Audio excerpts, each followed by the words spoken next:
अस्सलाम वालेकुम प्यारे बच्चों, कैसे हैं आप सब। उम्मीद करती हूँ आप सब खैरियत से होंगे। इस प्यारी सुबह के साथ हम एक और कहानी का आगाज़ करते हैं जिसका नाम है अज़ा की लड़ाई, और ये 5वीं क्लास की 5वीं किताब है। इस कहानी को शुरू करने से पहले मैं आपको इसका थोड़ा सा मरकज़ी ख्याल कह सकते हैं वो बताऊंगी कि ये किताब लिखने का मकसद क्या है। इस किताब लिखने का जो मकसद है वो ये है, अज़ा की लड़ाई जमात पंजुम की 5वीं किताब है। डिप्टी नज़ीर अहमद की कहानी मुंह और मैदे की लड़ाई से माखूज इस ड्रामे में मिलजुल कर काम करने की अहमियत को वाज़ेह किया गया है। इसके साथ साथ ये भी बताया गया है कि दुनिया में कोई भी चीज़ बेमुसरफ नहीं पैदा की गई। बेमुसरफ का मतलब क्या होता है? बेमायनी, बेमकसद, या कोई भी चीज़ निकम्मी पैदा नहीं की गई, और सभी को अपने अपने हिस्से के काम करना ज़रूरी है। चलिए अब हम इस किताब का स्टार्ट लेते हैं। बिस्मिल्लाहिर्रहमानिर्रहीम। पस मंज़र। एक दिन बादशाह के दरबार में एक अजीब झगड़ा पेश हुआ। ये झगड़ा किसी इंसान या जानवर के दरमियान नहीं था, बल्कि अज़ा के दरमियान था। अज़ा क्या होते हैं हमारे? जैसे इधर ऊपर पिक्चर दिखाई हुई है, बादशाह के सामने मैदा है, हाथ है, पाँव है, मुंह है, दांत है, ज़बान, नाक, कान, आँख, चोबदार। उन्होंने मैदे के खिलाफ बगावत का ऐलान कर दिया था। पहला एक्ट, मतलब कि यहाँ पे आपको थोड़ा सा नावल के बारे में बताया गया कि किस तरह से नावल और ये जो थोड़े से ड्रामा होते हैं ये किस तरह से स्टार्ट किए जाते हैं। पहला एक्ट आता है, मंजर क्या है? बादशाह का दरबार सजा है, मज़ाहिब के तार में बैठे हैं। चौबदार दाखिल होता है। चौबदार अदाब बजा लाकर अर्ज करता है, हजूर, जिस्म के चंद अज़ा मैदे के खिलाफ फरियाद लेकर हाजिर होने की इजाज़त चाहते हैं। बादशाह, इजाज़त है। हाथ, पाँव, मुंह, दांत, जबान, नाक, कान और आँख अंदर दाखिल होते हैं। पीछे पीछे मैदा भी कुछ परेशान हालत में अंदर आता है। ये देखिए सब मैदे की शक्ल कैसा हुई भी है, जैसा हमारा स्टमक जिसको कहते हैं हम। सब बादशाह की खिदमत पे सलाम पेश करते हैं। बादशाह, कहो फरियादियो, तुम्हें मैदे से क्या शिकायत है? सारे अज़ा गुस्से में भरे नजर आते हैं। मुंह आगे बढ़ता है। सबसे पहले जो फेस है, मतलब मुंह है, वो आगे बढ़ता है। जैसे ये देखिए यहाँ पे दिखाया हुआ है, वो आगे बढ़ता है। हजूर, ये मैदा सुस्त और काहिल है, अब हम इसके लिए काम नहीं करेंगे। फिर हाथ आगे बढ़ के कह रहा है, खुद तो नवाबों की तरह अपनी जगह से हिलता नहीं और अपनी भूख मिटाने के लिए हमसे काम लेता है। मैदा, भाइयों मेरी बात तो सुनो। मगर शोर में इसकी आवाज दब जाती है। पाँव बोलता है, मैं रोजी की तलाश में मारा मारा फिरता हूँ, फिर इस मेहनत की कमाई से इसके लिए गज़ा मुहैया करता हूँ। मैं सख्त मेहनत मुशक्कत करता हूँ। हाथ बोलता है, क्योंकि हम हाथों से ज़्यादा काम करते हैं ना, इसलिए उसको ज़्यादा प्रॉब्लम है।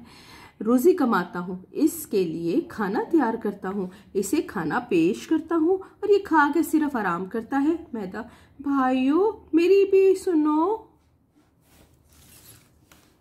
फिर मुंह की बारी आती है। मुंह कहता है, अरे तुम चुप रहो, मुझे देखो, मैं खाना तुम तक पहुंचाता हूँ और तुम दिन ब दिन काहिल होते जा रहे हो। अब जबान की बारी है, ये जबान भरी हुई है।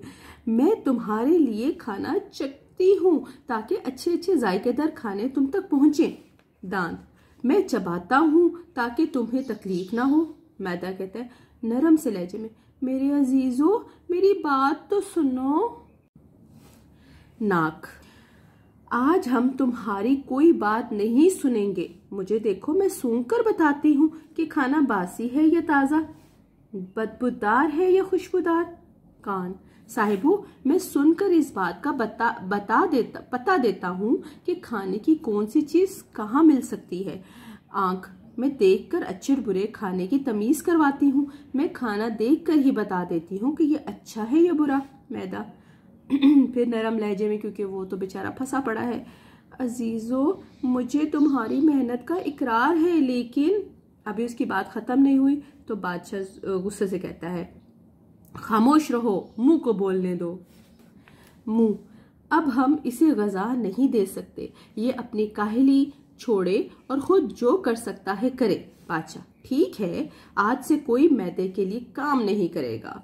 ये हुक्म दिया जाता है, सब आज़ाद 4 दिन के बाद दरबार में हाजिर हों। दरबार बर्खास्त हो जाता है। दूसरा एक्ट शुरू होता है 4 दिन बाद। अब वो पहला सीन था और ये सेकंड सीन दिखाया गया है। बादशाह का दरबार है, सब आज़ा हामते कामते लड़खड़ाते एक एक करके आते हैं और गिर पड़ते हैं। लाइक देखें, आंख भी और दांत भी और नाक भी और कान भी और जबान भी, ये सब जो है ना कांप रहे हैं बुरी तरह। पाँव, मुझ में चलने की ताकत नहीं रही। हाथ, मुझसे कोई चीज पकड़ी ही नहीं जा रही, कि मतलब कि बिल्कुल ही कमजोर हो गए। मुंह, मैं तो बोल ही नहीं पा रहा। जबान, मैं तो खुश्क हो गई हूँ। आंख, मेरे आगे तो अंधेरा ही अंधेरा है। कान, मेरे अंदर तो साएं साएं हो रही है। नाक, मुझे तो कुछ महसूस ही नहीं हो रहा। तुम सब खामोश रहो, सीधे खड़े हो जाओ। ये बादशाह हुक्म दे रहा है ना रोब के साथ। मैदे को अपनी सफाई पेश करने का मौका दो। हाँ भाई मैदे, तुमने अज़ा की शिकायतें सुनी, अब तुम अपनी सफाई में जो कुछ कहना चाहते हो कहो, इजाजत है। मैदा, हजूरे वाला, मैं इन सब का शुक्रिया अदा करना चाहता हूँ कि ये सब जिस्म की ताकत के लिए मेरी मदद करते हैं। अब इस बात की भी वजाहत कर दूं कि मैं सुस्त और काहिल नहीं हूँ, मैं भी अपने हिस्से की जिम्मेदारी पूरी करता हूँ। आपको पता है कि इंसान खाने का शौकीन है। बच्चे तो हर वक्त कुछ ना कुछ खाते रहते हैं, अक्सर जल्दी में ग़ज़ा को ठीक तरह चबाते भी नहीं हैं। बादशाह, हाँ हाँ आगे कहो। बाकी अज़ा से मुखातिब होकर कह रहा है, तुम लोग सुन रहे हो? सारे अज़ा जो है वो शर्मिंदगी से सर झुका लेते हैं। मैदा, हजूरे वाला, मैं सुस्त और काहिल नहीं हूँ। जैसे ही खाना पेट में भेजते हैं मेरा काम शुरू हो जाता है। मैं इसे काबिल हजम बनाने के लिए मुलायम करता हूँ। इसके लिए कारआमद हिस्से अलग करता हूँ। कारआमद हिस्सों को रगों में खून बनाकर दौड़ाता हूँ और यही खून जब इनकी रगों में दौड़ता है तो इनमें ताकत आती है और ये काम करने के काबिल होती है। देखिए 3 दिन के फाके ने इनका क्या हाल कर दिया है। बादशाह नाराजगी का इजहार करते हुए, सबका बयान सुनकर मैं इस नतीजे पे पहुंचा हूं कि सुस्त मैदा नहीं तुम लोग हो। तुमने देखा कि मैदा का काम किस कदर अहम है। जरा अपना हाल देखो, तुम में से कोई भी काम करने के काबिल नहीं रहा। तुम सबको मैदे का शुक्रिया शुक्रगुजार होना चाहिए। तुम सब एक दूसरे के लिए बहुत जरूरी हो। चलो मैदे से माफी मांगो और अपनी जिम्मेदारियां पूरी करो। आइंदा गड़बड़ की तो सख्त सजा दूंगा।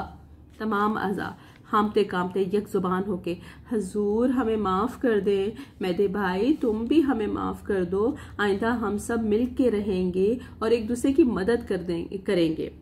दरबार बर्खास्त हो जाता है। तो देखा बच्चों, ये कहानी कितनी खूबसूरत थी और इसमें बताया गया है कि सबको मिलजुल कर काम करना चाहिए और इसके लिए ये ज़रूरी है कि हम एक दूसरे के साथ एक दूसरे का एहसास करके काम करें।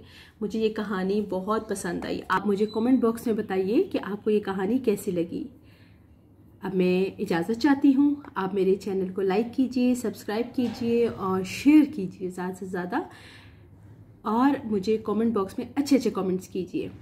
तब तक के लिए मैं इजाज़त चाहती हूँ। दोबारा हाजिर होंगी नेक्स्ट कहानी के साथ नेक्स्ट वीक। अल्लाह हाफिज़।